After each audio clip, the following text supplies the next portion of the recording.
परमेश्वर के ऊपर भरोसा रखो। अक्सर आपने बहुतों को ऐसे सलाह देते हुए सुना होगा और बहुत बार ऐसा होता है कि कुछ विषय हम परमेश्वर के ऊपर छोड़ देते हैं, लेकिन वैसा रिजल्ट नहीं आता जैसा हम सोच रहे थे। तो हम परमेश्वर के ऊपर किस तरीके से भरोसा करें? आइए आज परमेश्वर के वचन के द्वारा हम सही अर्थ जानेंगे कि वाकई में हम परमेश्वर के ऊपर कैसे भरोसा कर सकते हैं। क्या वो सही तरीका है जिससे आप कह सकते हो कि ये वो तरीका है जिससे मैं परमेश्वर के ऊपर भरोसा कर रहा हूँ। Pastor Zion, transforming lives through the Word of God. Worth listening.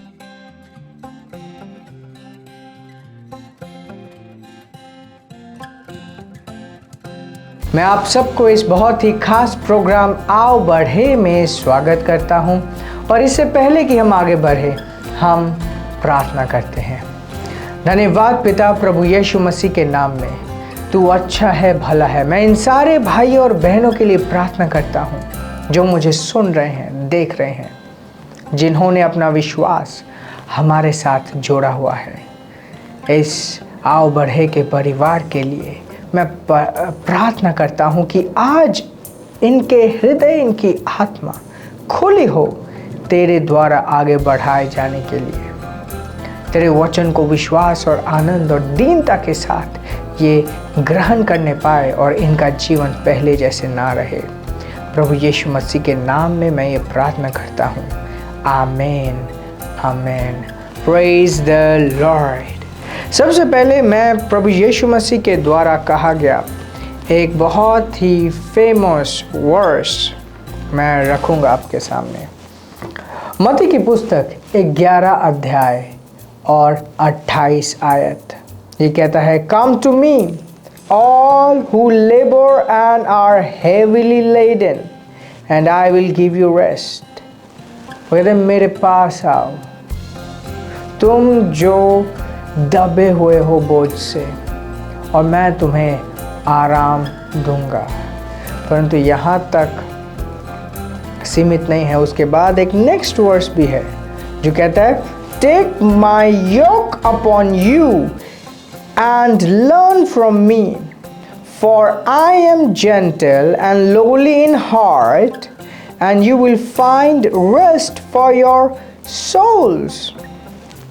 कहते कि मेरे पास आओ, मुझसे सीखो, मैं बहुत ही नरम हूँ, मैं गुस्से से भरा नहीं हूँ। और तुम जब मुझसे सीखोगे तुम अपने जीवन में अपने प्राणों के लिए आराम पाओगे।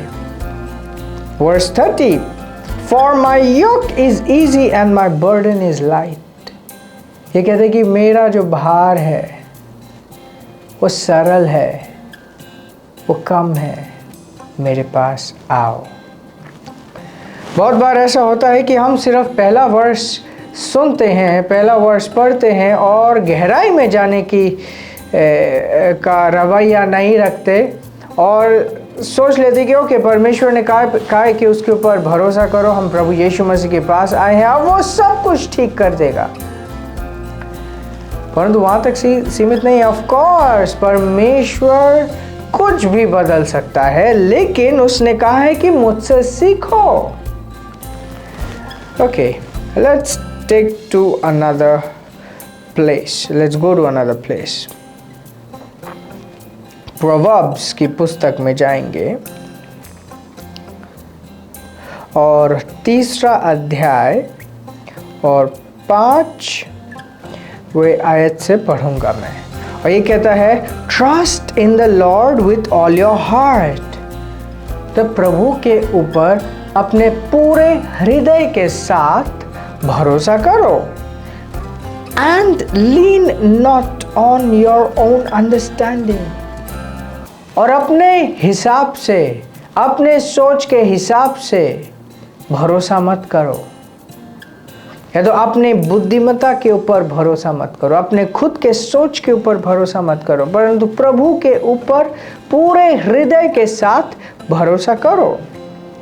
Verse 6, In all your ways acknowledge him and he shall direct your path। हर एक चीज में उसे पहले रखो और वो तुम्हें रास्ता बताएगा, वो तुम्हें रास्ता दिखाएगा। और वर्स 7 बहुत इंपॉर्टेंट है, ये कहता है कि do not be wise in your own eyes. खुद के नजरों में ज्यादा बुद्धिमान बनने की कोशिश ना करो। Do not be wise in your own eyes, fear the Lord and depart from evil। Fear the Lord and depart from evil। वो कहते हैं प्रभु का भय रखो और शैतान से भागो। Praise God। वाओ, ये बहुत इम्पोर्टेंट है कि हम सही तरीके से परमेश्वर के ऊपर भरोसा करना सीखें। देखिए, परमेश्वर खुद अपने वचन में कहता है कि अगर हम उससे सीखेंगे तो हमारा बोझ, हमारे जीवन में जो चीज़ें आती हैं वो हमारे लिए डिफ़िकल्ट नहीं लगेंगी, वो हमारे लिए हैवी नहीं लगेंगी, वो लाइट होंगी, वो हल्की होंगी। Praise God. और यहाँ पे कहता है कि अपने बुद्धिमत्ता के ऊपर भरोसा ना करो। बहुत बार ऐसा होता है जब हमें परमेश्वर के ऊपर सही मायने में भरोसा करने की ज़रूरत होती है। और दूसरी बात, परमेश्वर के ऊपर भरोसा ना करना भी एक पाप है। आप जब परमेश्वर के पास आते हो तो आप परमेश्वर को किस तरीके से पूछते हो, परमेश्वर को किस तरीके से देखते हो। वो महान है, हर एक चीज़ के ऊपर है, उसके ऊपर निश्चय ही हमें भरोसा रखना चाहिए।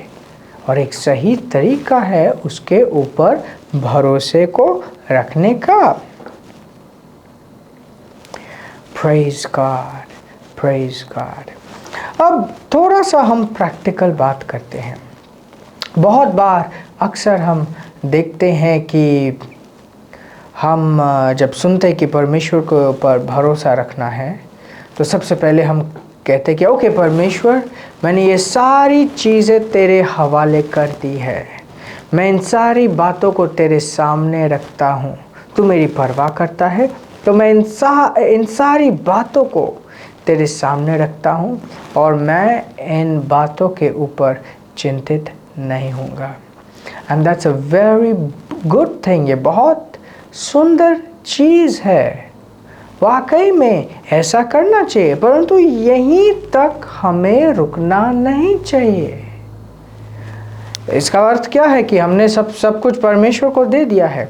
क्या ऐसा बोलने के बाद हम चुप हो जाएं? मतलब ऐसा बोलने के बाद कुछ भी करना बंद कर दें? और अक्सर ऐसा होता है कि जब हम अपने प्रयास लगाने बंद कर देते हैं और सब कुछ परमेश्वर के हवाले छोड़ देते हैं, जो कि वाकई में परमेश्वर के हवाले छोड़ना नहीं है, वो सिर्फ हमें लगता है कि हमने छोड़ दिया है, उसके बाद ऐसा होता है कि परिवर्तन शुरू में हो सकता है। जब आप मसीह में शुरुआती स्तर में हो सकता है उस परिवर्तन को देखो, परंतु जब हम मसीह के साथ कुछ वक्त बिता लेते हो, हर बार एक परिवर्तन नहीं आता, हर बार वो बदलाव या वो अद्भुत कार्य नहीं होते। और आप सोचते हो कि हो सकता है कि परमेश्वर की यही इच्छा है कि मेरे साथ यही हो, और ये सोच के आप निराश हो जाते हैं, हताश हो जाते हैं कि ओके मेरी एक्सपेक्टेशंस पूरी नहीं हुई, चलो कोई बात नहीं, हो सकता है परमेश्वर चाहता है कि मेरे जीवन में ऐसा ही हो। परंतु एक बात मैं आपको बताना चाहता हूँ, परमेश्वर अच्छे तोहफे देता है और परमेश्वर किसी को सिखाने के लिए शैतान का उपयोग नहीं करता। किसी को सबक सिखाने के लिए, किसी को दीन बनाने के लिए शैतान का उपयोग नहीं करता। कई साल पहले एक परमेश्वर के जन के पास एक औरत आई और उस औरत ने उस परमेश्वर के जन को कहा, देखिए प्रभु मुझे दीन बनाने के लिए ये पीड़ा, ये बीमारी प्रभु ने मुझे दी है, प्लीज़ प्रार्थना कीजिए।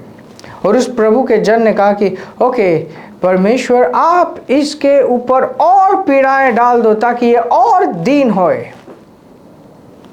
और ये सुन के वो औरत हैरान हो गई, बोली नहीं नहीं नहीं नहीं, ये क्या कर रहे हो, ये क्या कर रहे हो, ये प्रार्थना नहीं है।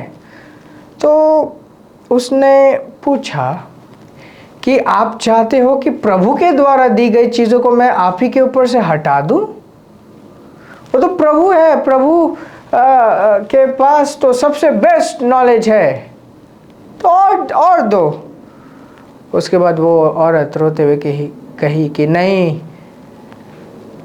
मैं ठीक होना चाहती हूँ, प्लीज़ प्रार्थना करें कि मैं ठीक हो जाऊँ।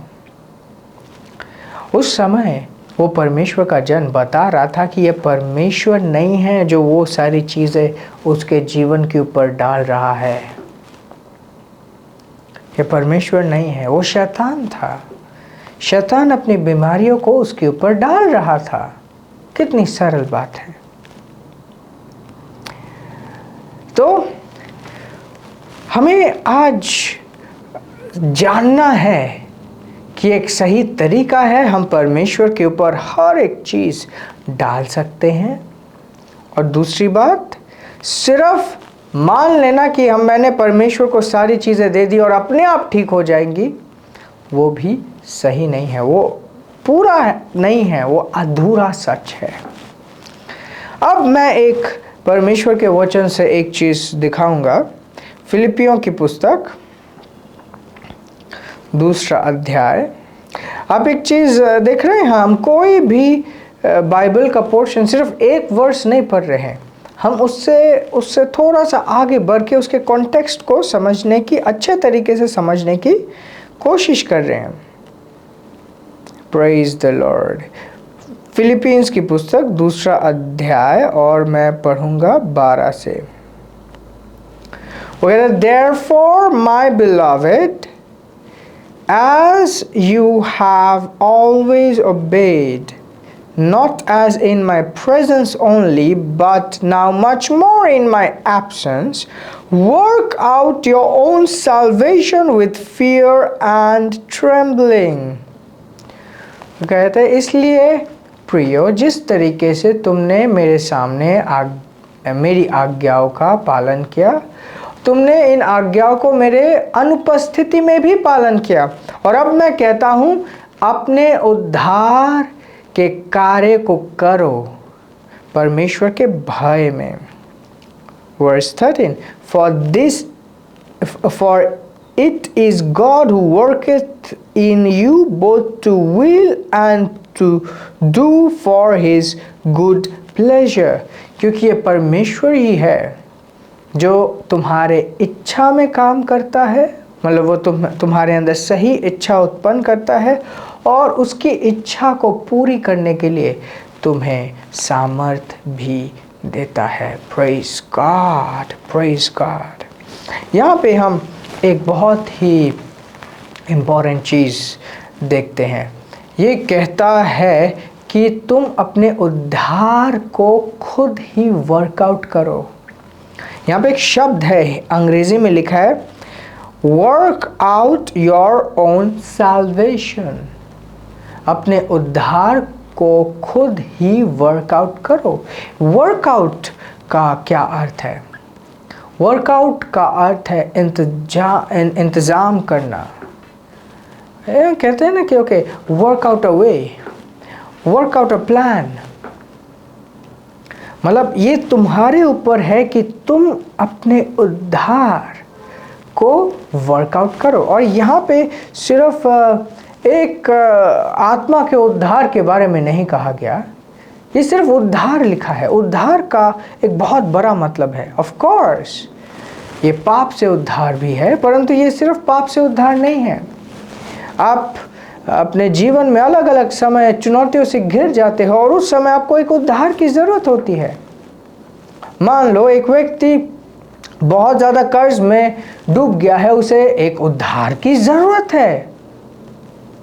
एक व्यक्ति बीमार हो गया है, उसे अपने शरीर में उद्धार की ज़रूरत है। तो ये उद्धार सिर्फ आत्मा के उद्धार तक सीमित नहीं है। ये कहता है कि अपने उद्धार को वर्कआउट करो।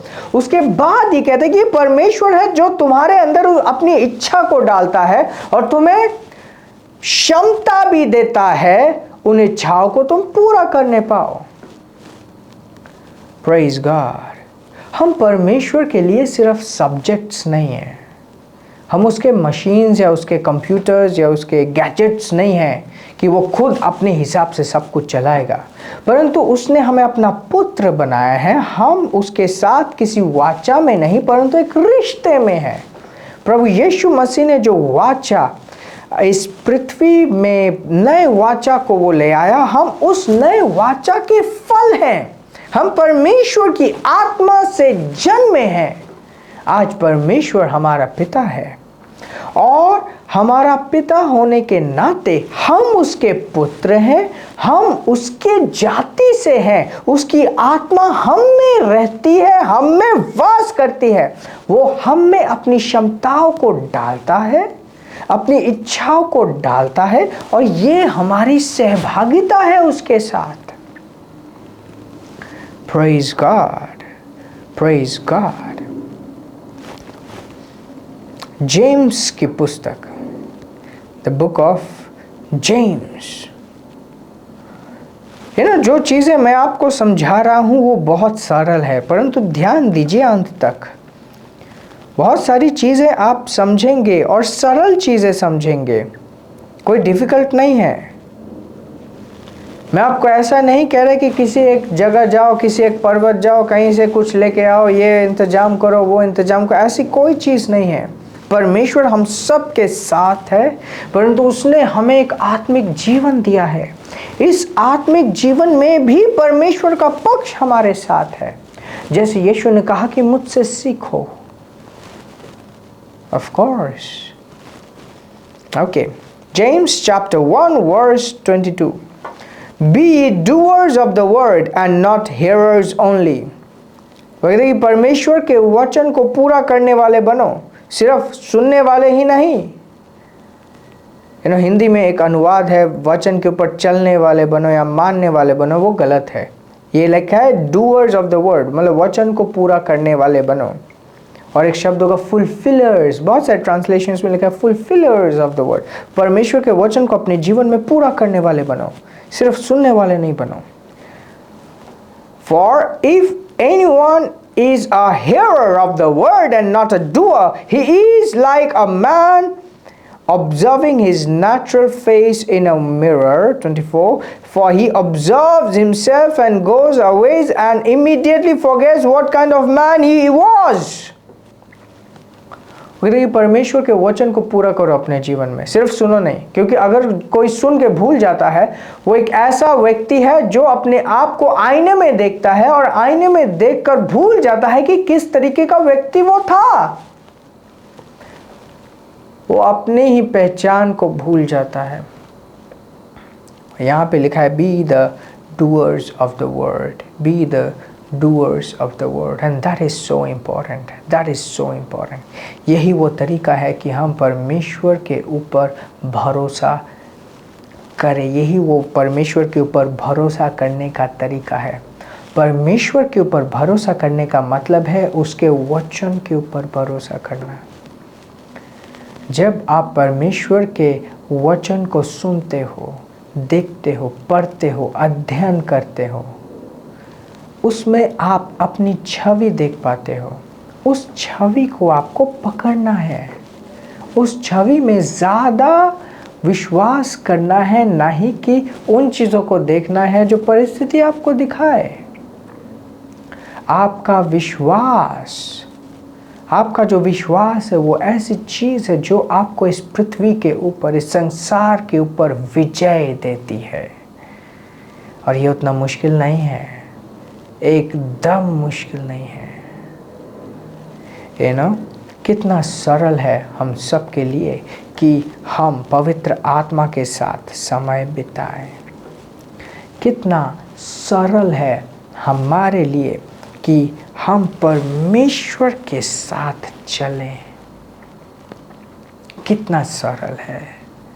Praise God. नाउ यहाँ पे मैं एक बहुत बड़ी बात आपके सामने रखूँगा। परमेश्वर के ऊपर भरोसा रखना वन वे कम्युनिकेशन नहीं है, ये 2 वेज है। आप उससे बोलते हो और आप उससे सुनते हो, क्योंकि जब आप बोलते हो वो आपसे बोलता है। हो सकता है वो वचनों के द्वारा बोले, हो सकता है ऑडियो मैसेजेस या कोई भी मतलब किसी भी तरीके से वो आपसे संपर्क कर सकता है। परंतु जब वो आपसे संपर्क करता है, आपकी आत्मा में एक आभास होता है, एक टेस्टिमनी होती है कि हाँ, ये परमेश्वर मुझे कह रहा है करने के लिए। परमेश्वर की योजनाएं अद्भुत हैं, परंतु उसकी योजना को न जाने, उसके योजना के बारे में न समझ के अगर सिर्फ अपने मन की करने लगे तो हम मूर्ख कहलाएंगे। ध्यान दीजिए, जो व्यक्ति अपने नज़र में बुद्धिमान है, अपने नज़र में बुद्धिमान होने का क्या अर्थ है कि वचन क्या कहता है मेरे को फ़र्क नहीं पड़ता, अगर वो कुछ और भी कह रहा हो कुछ फ़र्क नहीं पड़ता, मेरे लिए तो वही सही है जो मुझे लगता है। और अक्सर ये गलती हो जाती है कुछ लोगों के साथ, जो कहते हैं कि मैंने तो सारी चीज़ें परमेश्वर को दे दी है, अब मुझे नहीं जानना परमेश्वर मुझसे क्या चाहता है, क्या बोलता है, मैंने सब कुछ परमेश्वर को सौंप दिया है, अब जो होगा परमेश्वर देखेगा। ना, जो होगा वो आप ही देखोगे, क्योंकि आपने वचन को अपने जीवन में जगह नहीं दिया। इनफैक्ट बाइबल दिखाती है कि there's a scripture which says कि my people are destroyed due to lack of knowledge। मेरे लोग का विनाश होता है ज्ञान के कमी के कारण। So it's not that hard। कितना एफर्ट्स लगता है वचन को अध्ययन करने के लिए, कितना एफर्ट्स लगता है वचन को मनन करने के लिए, कितना एफर्ट्स लगता है वचन को बोलने के लिए।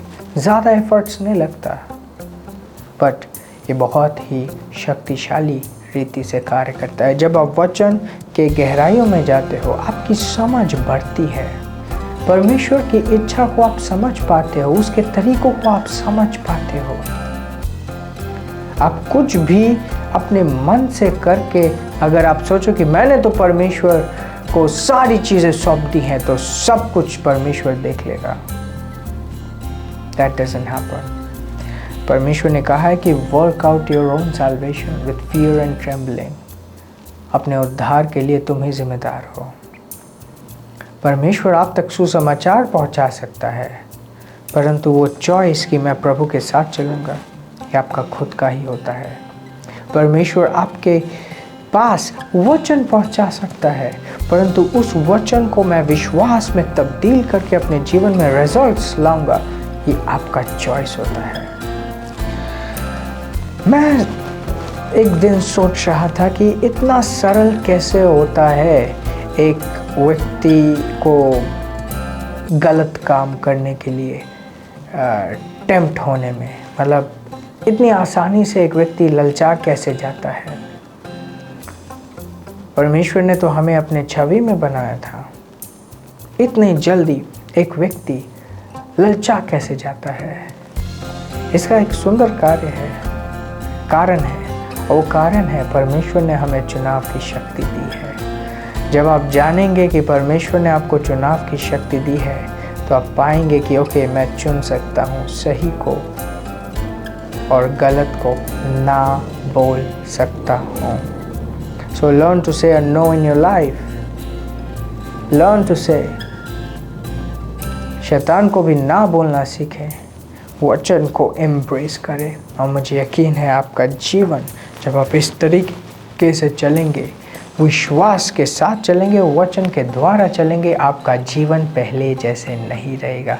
बहुत सरल है, क्योंकि परमेश्वर ने आपके और मेरे लिए ही बनाया है। परमेश्वर ऐसा नहीं है जो चीज़ों को मुश्किल करता है जानबूझ के। ये इंसान ही है जो चीज़ों को मुश्किल बना देता है, चीज़ों को बहुत बड़ी बना देता है। परमेश्वर ने हम सबको एक सरल जीवन दिया है, संगति का जीवन दिया है। मुबारक हो, आप सबके पास उसकी शांति है, आप सबके पास उसका आनंद है। Praise God. तो मुझे यकीन है बहुत सारी चीज़ें आपने सीखी हैं, इन वचनों से जुड़े रहे हैं। हमारा एक व्हाट्सएप चैनल है, उसमें बहुत सारी चीज़ें हर रोज़ आपके साथ शेयर की जाती है, जैसे सीक्रेट ऑफ सक्सेस, हमारे online events.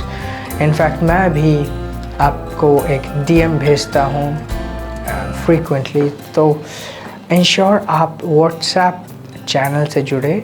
Through out the show आपको थ्रू आउट द प्रोग्राम आपको एक QR कोड मिला हुआ था। So use your scanner to join our WhatsApp channel. और ये समय है, मैं आप सबको मौका दूंगा कि आप अपने भेंटों को परमेश्वर के राज्य के साथ जोड़ें। And I want to pray for you जब तक आप अपने ऑफरिंग्स रिलीज़ करते हैं। धन्यवाद परमेश्वर, इन सारे भाई और बहनों के लिए मैं प्रार्थना करता हूँ, ये तेरी सुंदरता को तेरे वचन के साथ चलते हुए डिस्कवर कर पाए अपने जीवन में, तेरे वचन को करने वाले बने, फुलफिल करने वाले बने, नहीं कि सिर्फ सुनने वाले बने। मैं तेरे अनुग्रह को इनके जीवन के ऊपर बोलता हूँ। यदि कोई व्यक्ति शैतान के द्वारा जकड़ा है, वो आज़ाद होता है इस समय से। और प्रभु यीशु मसीह के नाम में मैं डिक्लेयर करता हूँ, प्रभु यीशु मसीह के नाम में मैं घोषित करता हूँ, ये सब आज़ाद हैं, आशीषित हैं और तेरे महिमा के लिए आगे और ऊपर बढ़ रहे हैं प्रभु यीशु मसीह के नाम में। आमेन आमेन। आशीषित रहें, आगे बढ़ते रहें। और आप में से जिन्होंने अपने ऑफरिंग्स दी है, प्रभु आपके हृदय के अनुसार आपको कई गुना आगे बढ़ाए यीशु के नाम में। Amen amen. Praise the lord. This program is brought to you by Ambassadors of Zion Church, making the world a better place.